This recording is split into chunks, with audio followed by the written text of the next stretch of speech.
추경 얘기 조금 해볼까요? 사실 딴 데서는 뭐 좋네 나쁘네 뭐 그냥 의미 있네 이렇게 하고 말 것 같은데 뭐 차등 지원이라는 거잖아요, 그죠?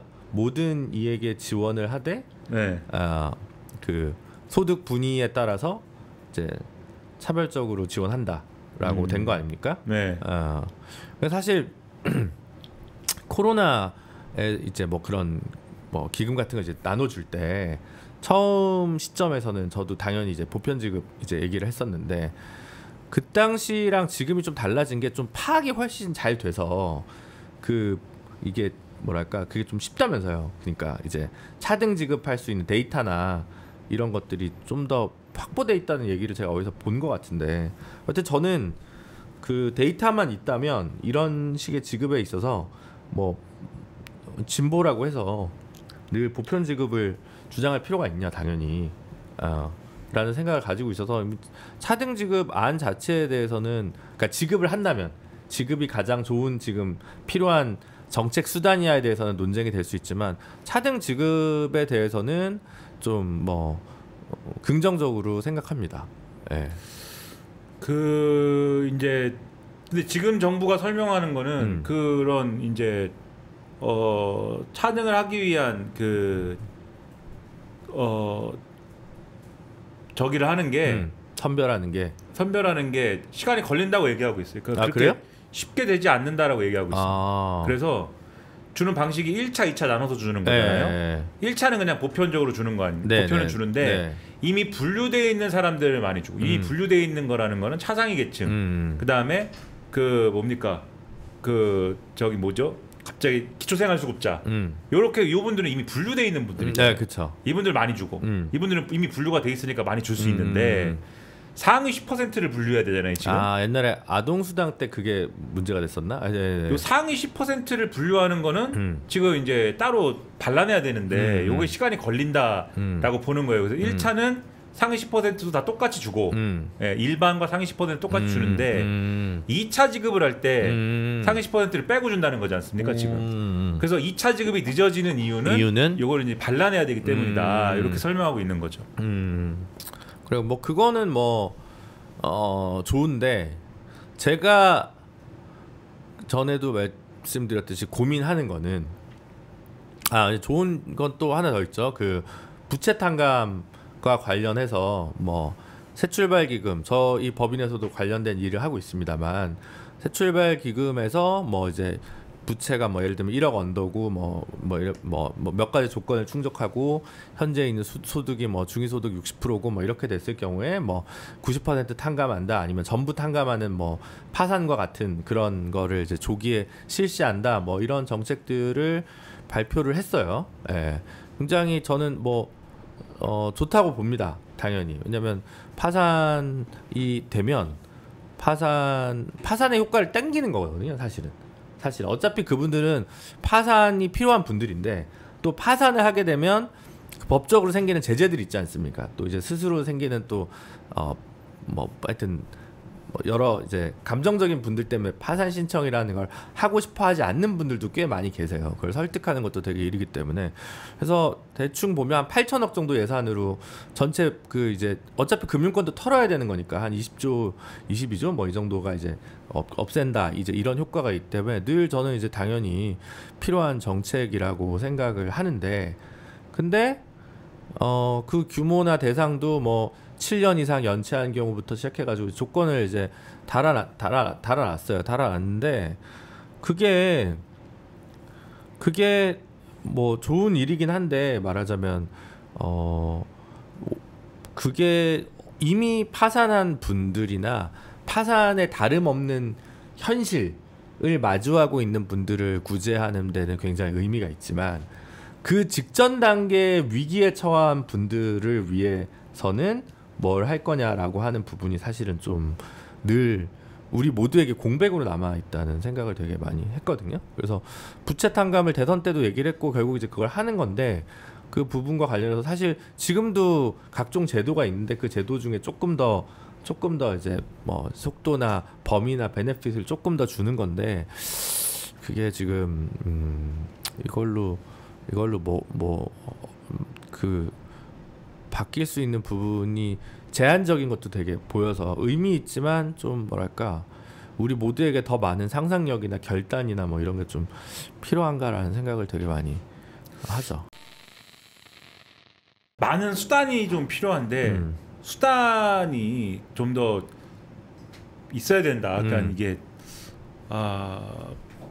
부채 탕감도 그러니까 사실 그냥 다 해버릴 수가 없는 그렇죠. 거잖아요. 그 부채 탕감이다라고만 했을 때도 그러니까 당장 나오는 반론이 일종의 뭐 도덕적 해이 뭐 이런 얘기부터 그쵸. 나오잖아요. 그게부터 나오는 거고 부채 탕감이라는 거에 대해서도 아까 말씀하신 대로 조건들이 있는데 그리고 뭐 파산도 있는 거고 사실 원래 파산 제도도 있는 거고 그런 상황에서 부채 탕감은 이런 제한 이런 조건에 해당했을 때 한다라는 게 있는 건데 근데 또 지금 말씀하신 대로 그 조건에도 안 들어가는 그런 상태면은 또 어떻게 할 거냐 그러면 여기에 대해서는 그럼 뭐 예를 들면은 뭐 지금까지 하던 것처럼 이 부채 상환에 어떤 유예를 하는 거냐 또는 현금성 지원을 하는 거냐 뭐 이런 몇 가지 옵션밖에 없는 거잖아요 사실. 맞아요. 네. 그런 게 이제 고민거리일 테고 근데 그런 걸 할 때마다 논란이 계속 따라 붙을 거거든요. 이거는 이래서 문제이고 저거는 저래서 안 될 것이고 그럼 이제 그런 이 자영업자 내지는 뭐 이런 분들에 대한 지원으로 하는 것이 논란이면은 반대로 소비 측면에서 그럼 풀자. 그게 지금 현금성 지원을 반대로 하는 건데. 그렇죠. 그게 지금 그래서 이 소비 진작 쿠폰 이거 하는 건데. 근데 이것도 사실 하면은 이게 성장률 제고에 큰 도움이 되냐 이 반론이 또 있는 거거든요. 그렇죠. 실제 했을 때 성장률 제고의 효과에는 큰 이제 효과가 크지 않다. 0.1% 포인트인가가 지금 이걸로 이제 기대가 된다고 하는데 원래 이름은 이제 민생회복지원금이었지만 지금 이제 이름이 바꿨잖아요. 뭡니까 민생 무슨 뭐 소비 회복 뭐로 이제 지금 바꿨는데 아무튼 요거 했을 때 기대되는 이제 성장률 제고 정도가 크지 않다라는 얘기는 그렇게 접근을 했을 때 또 이것도 이제 한계인 것이고 그러니까는 이 선택지 자체가 그럼 사실 이 굉장히 제한돼 있다고 생각할 수밖에 없는 거죠. 이렇게 지금 이 현금성 지원을 하는 것도 원래 정책 패키지에 들어가는 게 아닌 건데 가지 않은 길인데 이것도 그렇게 생각해 보면 이것도 사실 비판하는 측면에서는 이건 이래서 안 되고 저건 저래서 한계가 있다고 비판을 하는 게 뭐 할 수 있지만 만약에 실제로 정책을 집행한다고 할 때는 어떻게 할 것인가라는 점에서는 고민이 여러 가지로 될 수밖에 없는 문제인 것 같다 이런 생각이 들더라고요. 레프트 스트롱님이 빚이 있더라도 일정한 생계비는 지켜주는 법은 어떨까요? 그게 최근에 그 뭐가 바뀌었을걸요?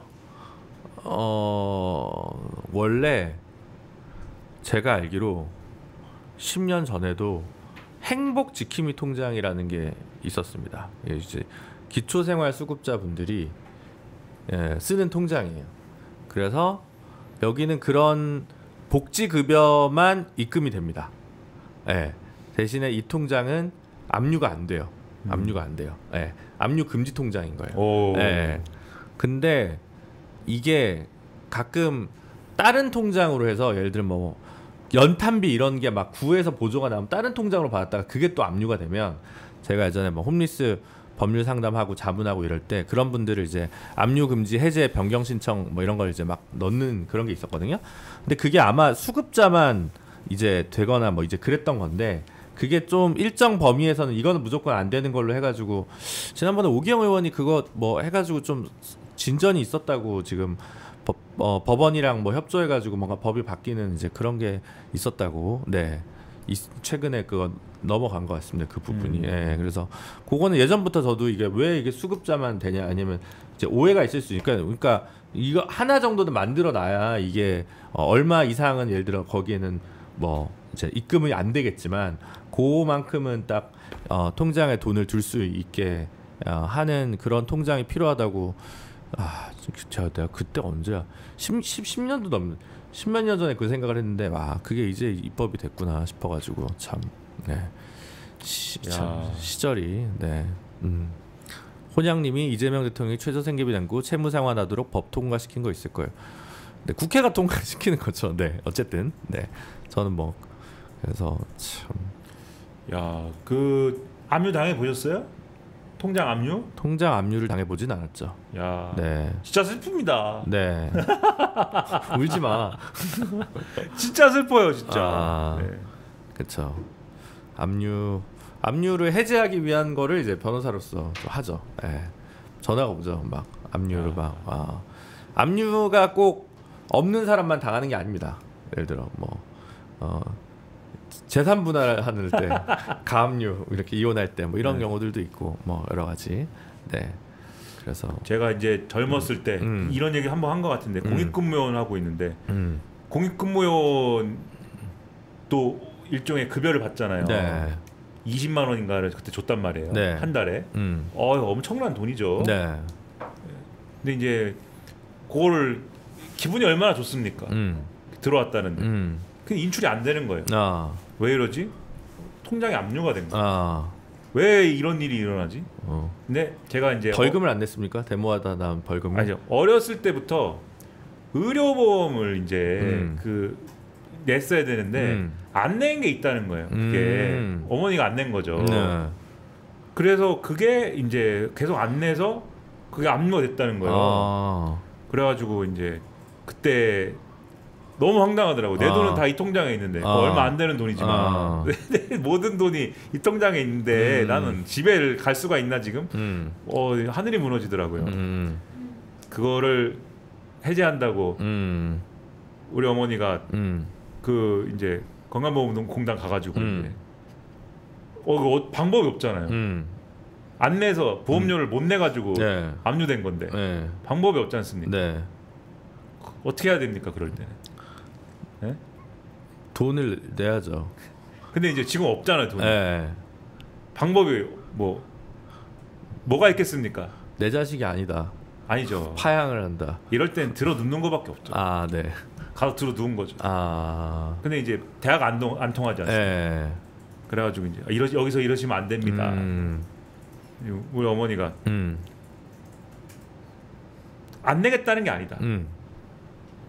카드로 나눠서 내겠다 그러면 나눠서 내게 해달라. 안 됩니다. 그럼 나는 그 직원이 이제 안 된다. 난 여기서 확 죽어버리겠다. 그러니까 여기까지 가면 이제 그러지 마시고요. 높은 사람이 나와서 뒤에 앉아있던 높은 사람이 와서 들어와서 커피 한잔 하시라고 커피 한잔 하시라고 그러고 거기서 쇼부를 쳤다고 그러더라고요. 카드로 분납하기로. 그 압류는 풀기로. 그래서 그때 카드를 받아줬네요. 네? 카드를 받아줬네요. 그러니까 네. 아무튼 그렇죠.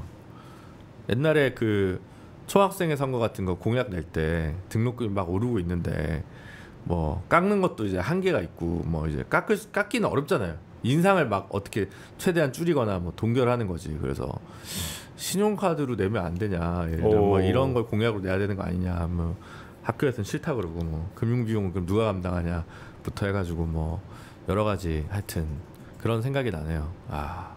그러니까 대출 받아라. 근데 그때는 진짜 비싸. 등록금 대출도 한 7%씩 받았던 것 같은데 진짜. 네, 무시무시했던 시절이 있습니다.